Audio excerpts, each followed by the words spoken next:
welcome to a new episode of Money Means Business. Today we do have plenty of economic segments or economic events which took place whether today or in the past 7 days. Today, President Abdel Fattah al-Sisi, along with his Singaporean counterpart, who is currently in an official visit to Egypt, witnessed the signing of a number of memoranda of understanding in many economic fields.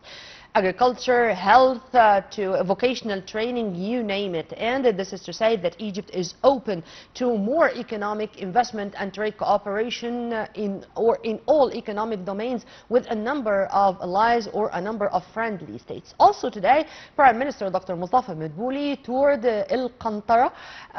This is a zone in the Suez Canal economic zone, which now became a hub for industrial activities, including textile and food industries. And also during the week, Her Excellency Minister of Planning Dr. Rania Al-Mashat held talks with S&P Global Ratings on Egypt's economic reforms and developments. And we are going to start to have a quick look at the Prime Minister's tour in El Qantara and to know more about what he inaugurated, the project he inspected himself, and also the press conference which was held right after the tour. We are going to return back with more details, and we are going to return back with my dear guest live here in the studio to cover all these segments and more. Stay tuned.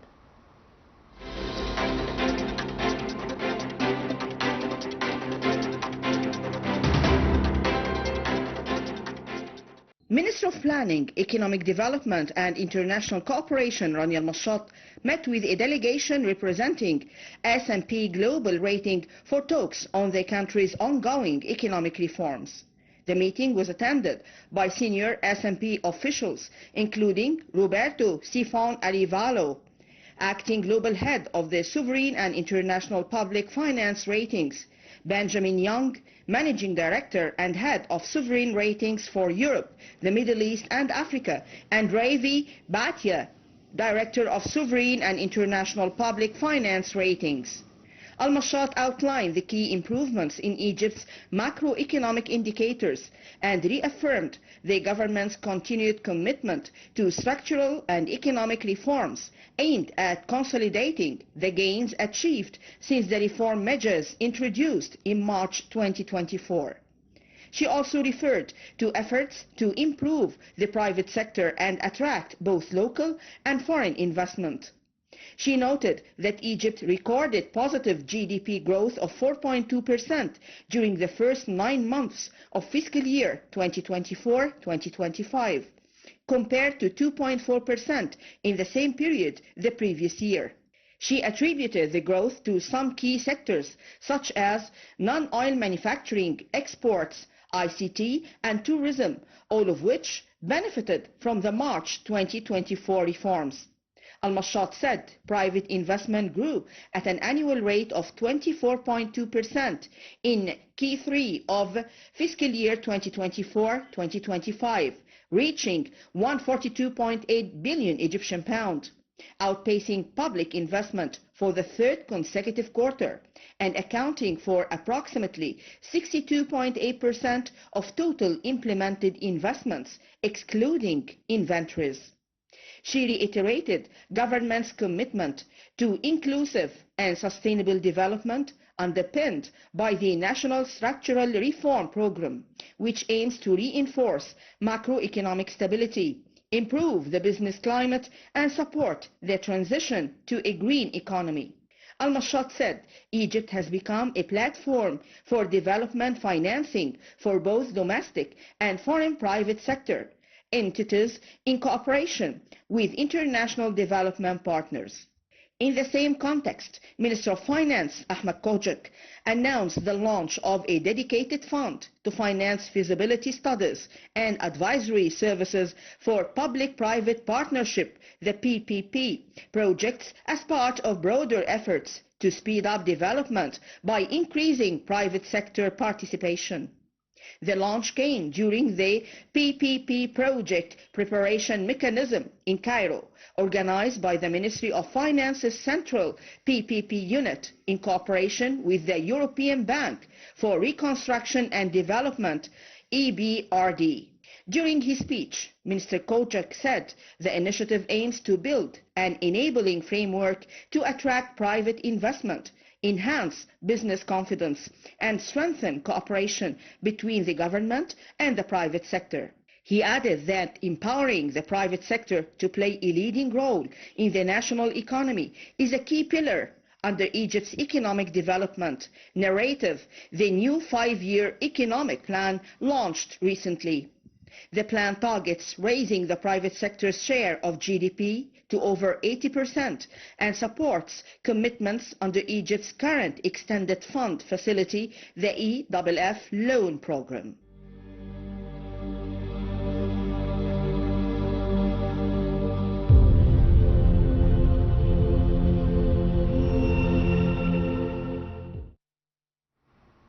Welcome back. I beg your pardon. This was the detailed comprehensive report regarding the talks of Her Excellency Minister of Planning and International Cooperation Dr. Rania Al-Mashat with S&P Global Rating regarding the Egypt reform program. Well, now we are going to go to the report which covers the tour of Prime Minister Dr. Mustafa Madbouli in Qantara, the inspection tour and the inauguration which took place today. In the heart of Al Qantara West Industrial Zone, also known as Abu Khalifa, Prime Minister Dr. Mustafa Madbouli inaugurated new industrial and infrastructure projects, marking a new chapter in the region's development. The zone was originally planned before 2011 but remained dormant for years. Real execution began only in the past 3 years, backed by strong political will to accelerate the development of the Suez Canal region. What was once a waterlogged land is now a fast-growing industrial hub. According to official data, the zone spans roughly 19 to 20 million square meters, with infrastructure investments of about 14 to 15 billion Egyptian pounds. The first phase alone covers around 4 million square meters at a cost of 4 billion pounds. So far, the area has attracted around 40 projects worth more than $1 billion in foreign investment, creating between 50 to 56,000 job opportunities. The Prime Minister also inaugurated a major water intake and treatment station worth nearly 476 million pounds, a backbone for the zone's utilities. The message is clear. Without state-led investment in infrastructure, foreign investors could not have come. With ready-to-build land, modern utilities, fast-track licensing and skilled labor, Egypt aims to turn this area into a hub for exports. Government forecasts suggest that only full operational, the Qantara West Zone could host up to 50 factories, generate 500,000 jobs, and deliver annual exports worth up to $25 billion.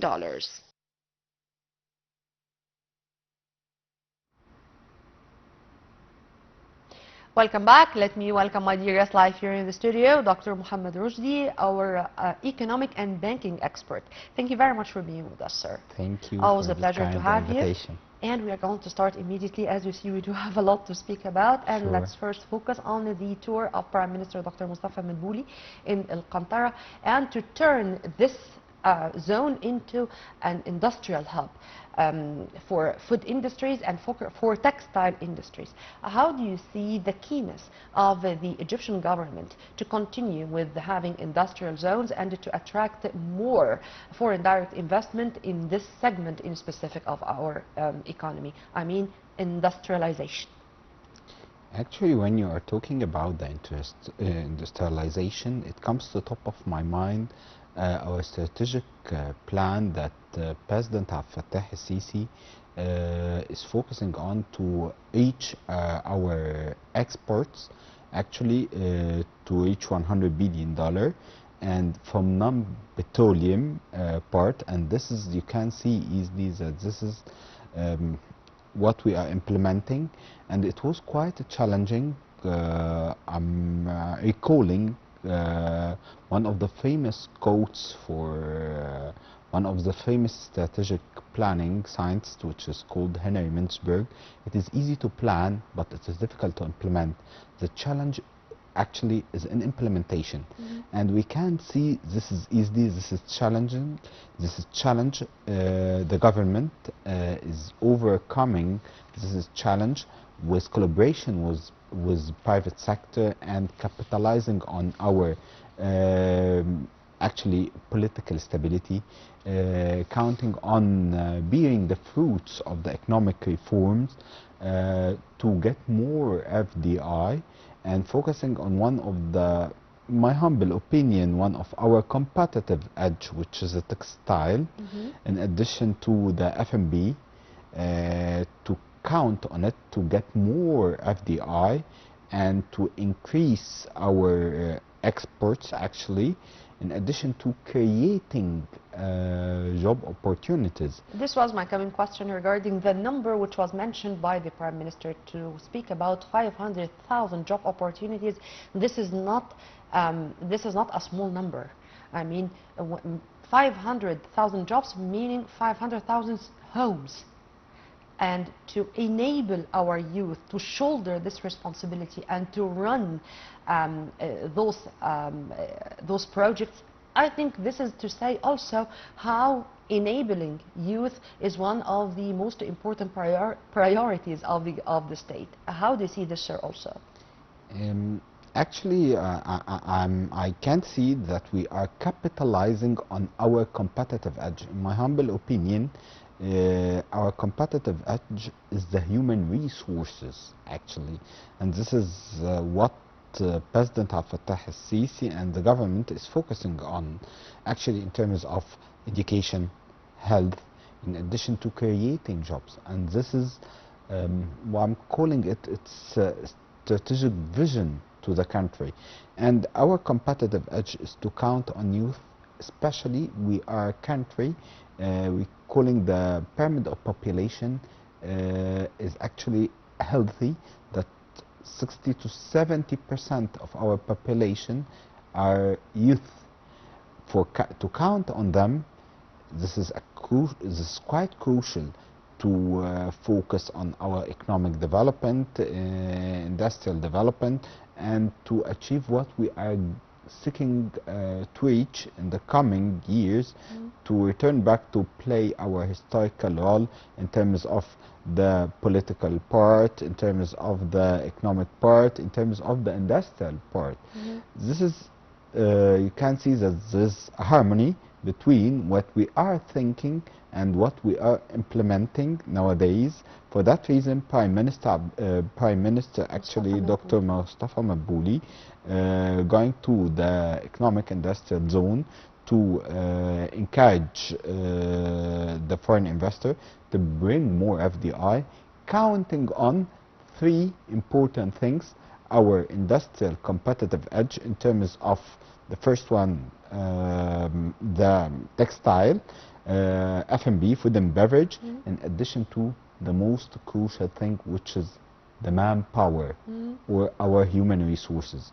Those main pillars, in my humble opinion, will create a competitive edge to our products, and it will get a great Some experts also are saying, sir, that the Suez Canal Economic Zone, this term or this title in particular, is only, if I'm going to put it only in a sentence, it's going to be a source of attraction to attract more foreign direct investment from all over the world. And for example, today Prime Minister Dr. Mustafa Madbouli met with the China Hengqin textile facility. So it's not abnormal, or it's very much easy to see many foreign businessmen coming from all over the world, and they are very much keen to invest or to put their money there in the Suez Canal Economic Zone, as if it is a guarantee that they are going to lead a successful project. How do you see this, sir? It's a positive signal to the globe that Egypt is on the right track. As you can see that working with investors to bring more FDI, to create more jobs, counting on our political stability. I am emphasizing on this, which is quite crucial, that honestly President Abdel Fattah al-Sisi is working on it in a great way to be the most stable country actually in the Middle East nowadays. We can say it loudly, despite the fact we have a lot of fights, wars beside us, and troubles, let me say troubles, and counting on the economic reform and capitalizing on the manpower and population growth actually. And it was like a problem in the past decades that we are facing, because this is absorbing the growth, the economic growth, and each growth that we are working on it, and how in a smart way counting on this thing and turn the what we are calling it weak point to be strength, and using the manpower in a proper way to create, counting on the economic stability, counting on political stability, to sign a lot of memorandums and inviting investors to bring FDI. And we can see easily that one of the most crucial things that illustrate the harmony between all sectors at our country, governmental and private sectors, that one of the most important reports that any investor is seeing it before coming to any country to invest his money, actually, which is the competitiveness report. And we can see easily the competitiveness report consists of a lot of pillars that change the rank of any country to give positive or negative signal to the investor. And we can see easily those pillars like infrastructure, and we do a great thing on infrastructure. It's a leap in infrastructure, and it was even said today by the Singaporean president, who is here in Egypt heading a high-ranking delegation, and he was received today by President Abdel Fattah al-Sisi at Al-Ittihadiyya Presidential Palace, since we mentioned that. And you mentioned also foreign direct investment and the facilities or incentives Egypt is giving to the foreign businessmen to come and to invest here.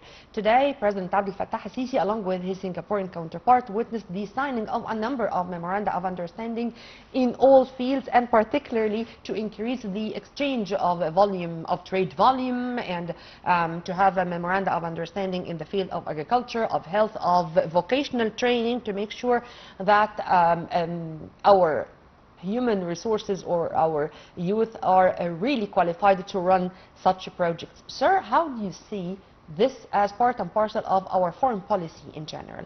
I mean, of course, we do have great relations with all our allies all over the world, but how do you see the importance of benefiting from this to the maximum for the best interest of all, regarding the economic side in specific?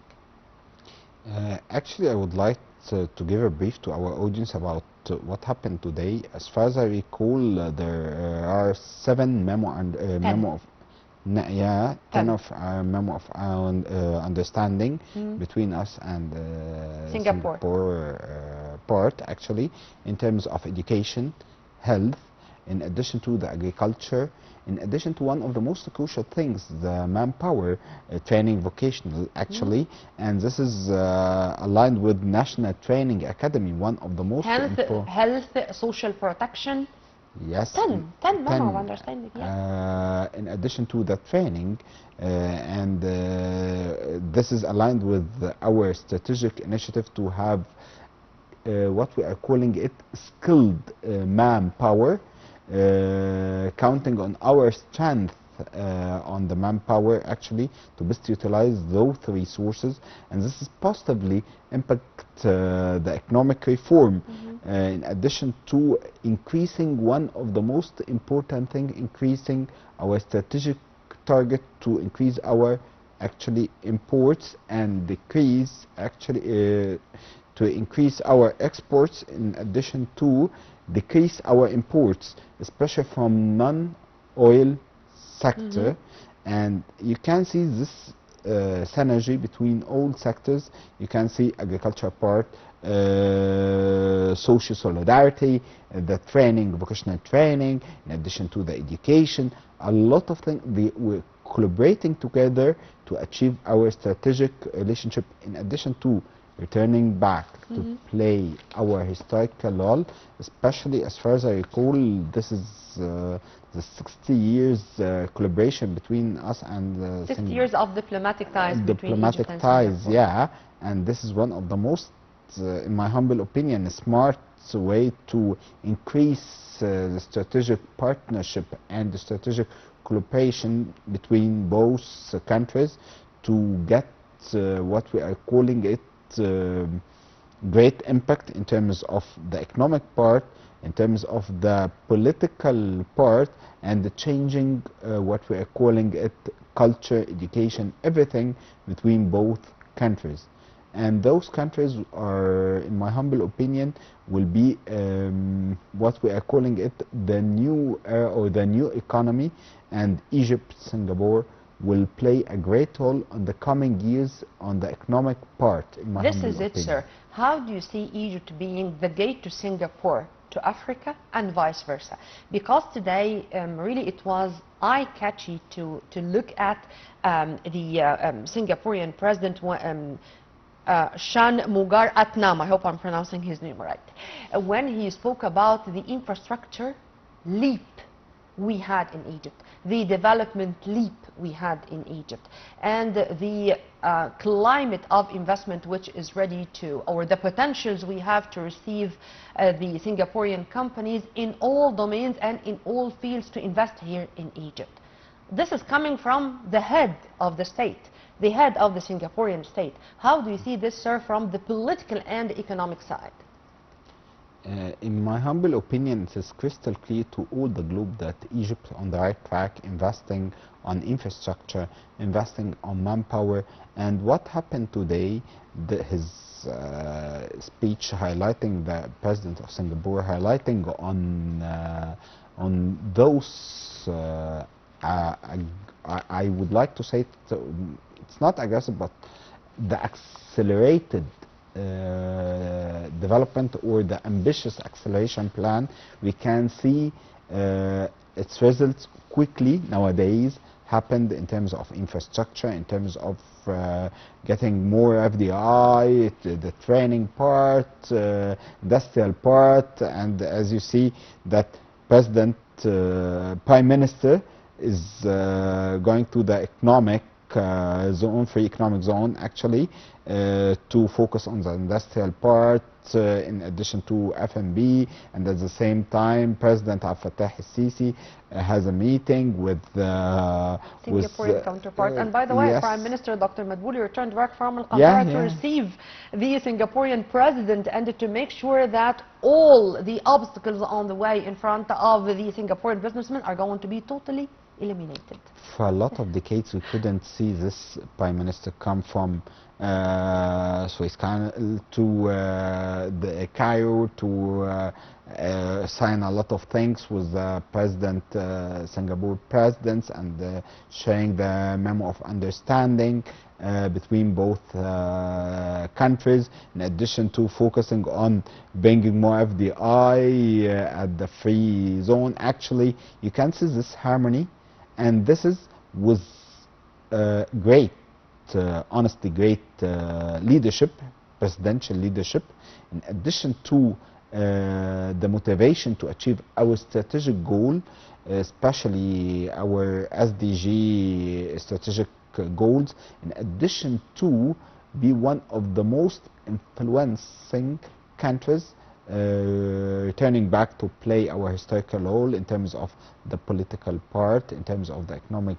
part, in terms of transfer the knowledge. You can see that at the report, at the beginning of our episode today, the report is quite crucial that you highlighted that we have a lot of increases in terms of GDP contribution, in terms of CTI, in terms of tourism, not counting on only the regular things like oil, like agriculture. Revenues, tourism. Thank you. Yeah.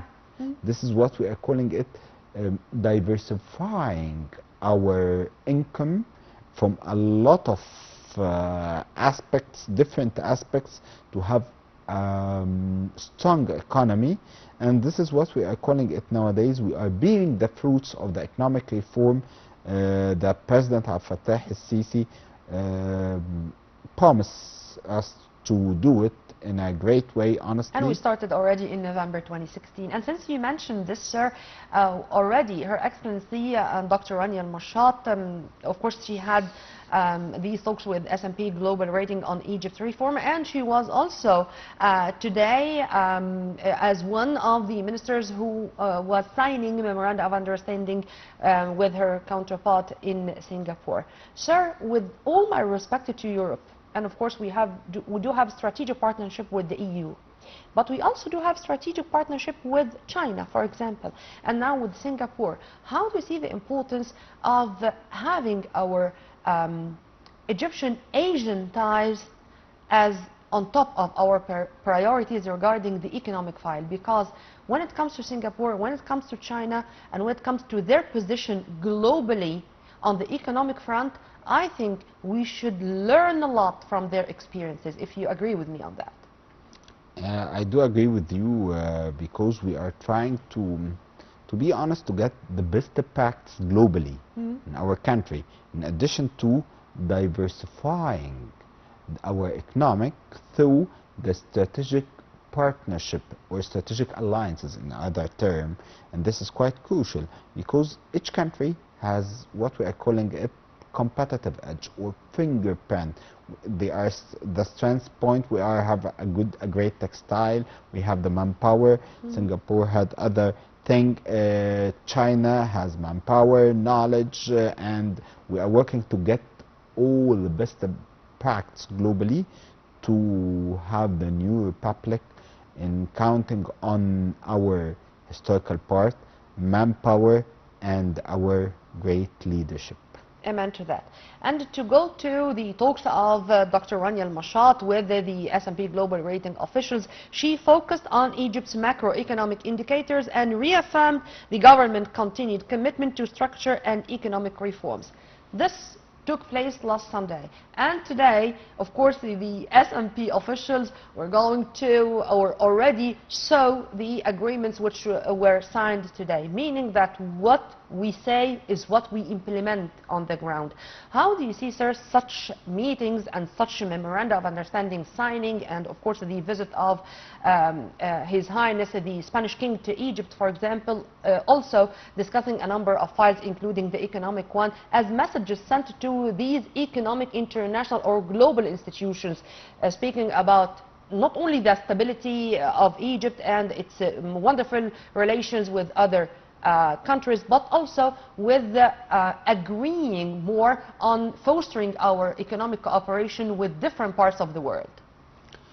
Actually, I would like to comment on this. I would like to elaborate to our audience in a nutshell what's happening now in terms of figure, that we are bearing the fruits of those initiatives, and this is what we are calling it the hard work for the government under the supervision and the strategic direction of President Abdel Fattah el-Sisi.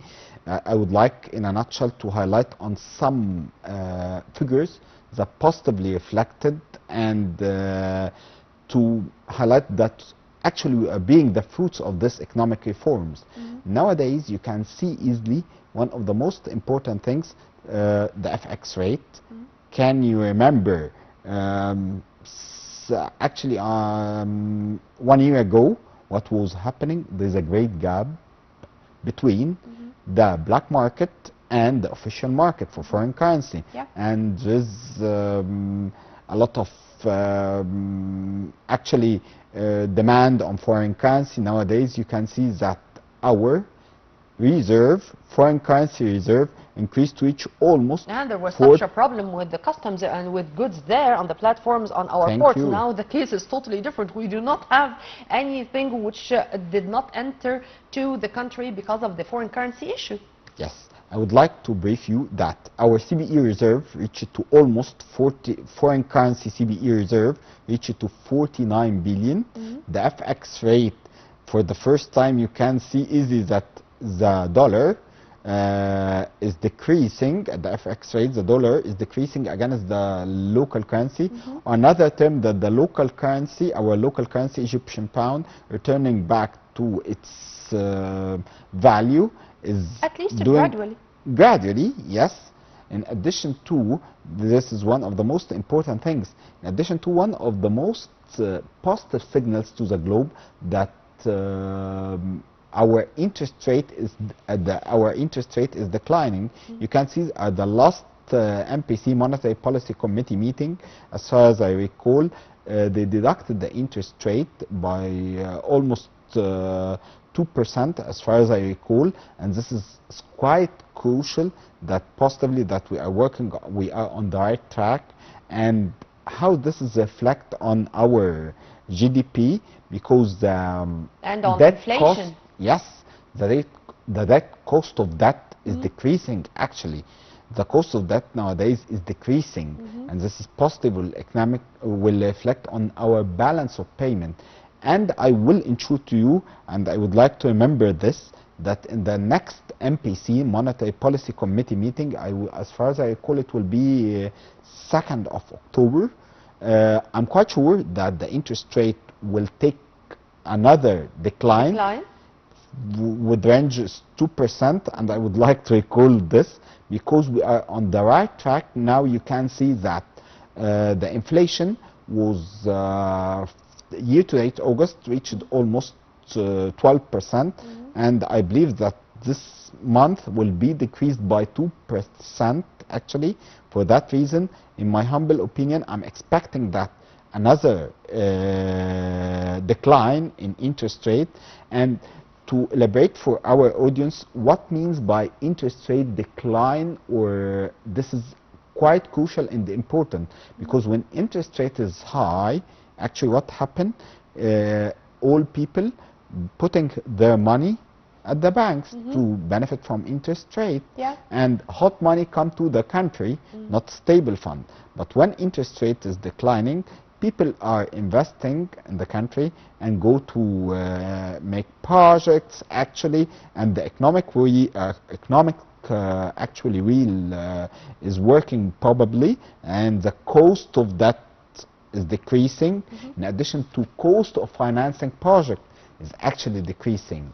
For that reason, in my humble opinion, with those figures that crystal clear to anyone would like to see or take a brief on what we are working on it and what are the results of the economic reform, it's quite clear to all people that Egypt is on the right track, and we have a great strategic vision that all sectors are working on it, on our country in a proper way, public sector, private sector, in addition to every ministry actually on our country. And here we should go to His Excellency Minister of Finance Ahmed Kojik, who announced also the launch of this dedicated fund to finance feasibility studies and advisory services for public-private partnership. Public-private partnership, the term itself is saying a lot. And to enable the private sector to have the lion's share in the development and progress of our economy is saying that Egypt is on the right track. Sir, would you please elaborate? Actually, 2 points. The first one, public and private sector collaborating together. This is quite important because you can see easily that the government or the public sector, actually the government has a strategic plan to remove all obstacles in front of the private sector to have what we are calling effective and efficient investments. And it is crystal clear message to the globe that we are on the right track, and removing any entry barrier to any investor who would like to come to Egypt to invest. This is one of the most important things. In addition to the second point, in my humble opinion, that Minister of Finance is sponsoring this. This is a crystal clear message from Egypt that Egypt is open its door to any investor, serious investor, to invest, and we are what we are calling it, ready to any strategic project that serve our country, serve our region, serve the globe. And this is what we are calling it. We are returning back to play our historical role in terms of the political side, in terms of the economic side. Yeah. Well, Dr. Mohamed Roshdy, thank you very much for your input, sir. Thank Always you. a pleasure to have you in our episodes. Thank you so much. We were very much delighted to have with us live here in the studio my dear guest, Dr. Mohamed Roshdy, our economic and banking expert. And now I'm going to leave you with the most important economic events which took place in the past 7 days. Till we meet again same time on Nile TV International. Many thanks for watching. This was Nurmeen Abdurrahman.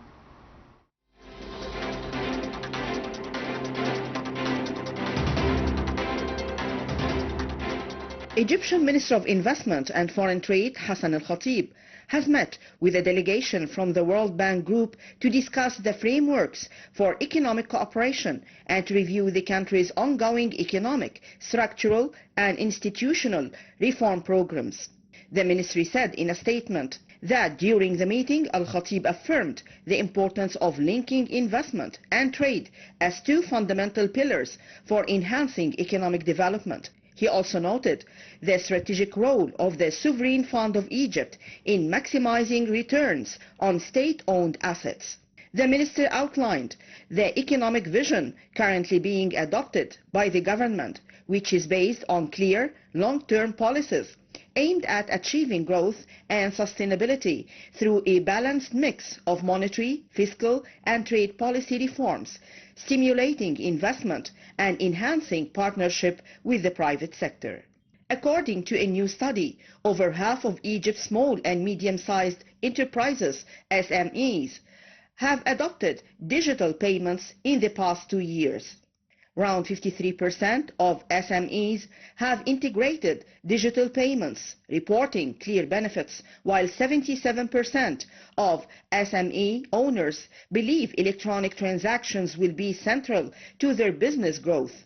Merchants said e-payments help boost sales 37%, strengthen customer loyalty 32%, and improve customer experience through convenience and speed 46%. General Authority for the Suez Canal Economic Zone reported record revenues of 11.6 billion Egyptian pounds in the 2024-2025 fiscal year, up 38% from 8.4 billion pounds the previous year.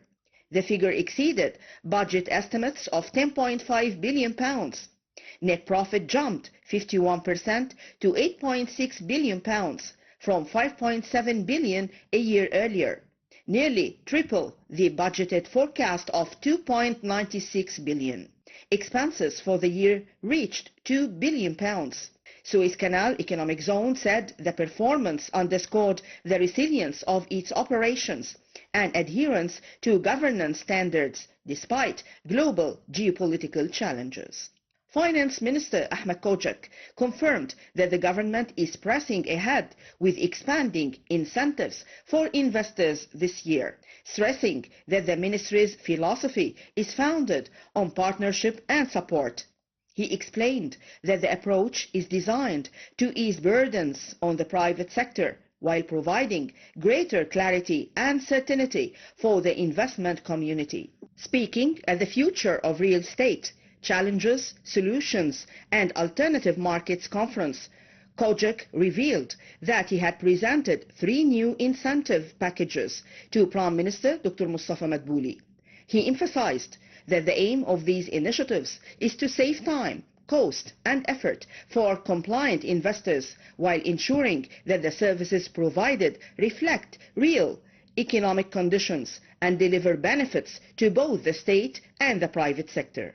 Minister of Communications and Information Technology Amr Talat revealed ambitious plans to boost artificial intelligence AI share of the nation's GDP to 7.7% by 2030. The announcement was made during the annual celebration of the Egyptian Information Telecommunications, Electronics and Software Alliance. Talat highlighted that Egypt's national AI strategy is built around several key pillars. The strategy aims to develop advanced digital infrastructure and computational resources to support the ministry and its partners. Another critical component is fostering an ecosystem of 250 AI startups, establishing frameworks for data governance, and introducing regulatory measures to streamline AI integration across various sectors. Ministry of Planning, Economic Development and International Cooperation announced on Thursday that Egypt and Spain have signed the first of its kind Development Partnership Agreement 2025-2030 to strengthen cooperation in economic development, green transition, food security and women's empowerment. The agreement builds on the strategic partnership signed in February 2025 and is the first of its kind worldwide for the Spanish Agency for International Development Cooperation, AECID. The signing took place on the sidelines of the Egyptian-Spanish Business Forum, which opened on Thursday. The forum was attended by Prime Minister Dr. Mustafa Madbouli and Spanish King Philip VI.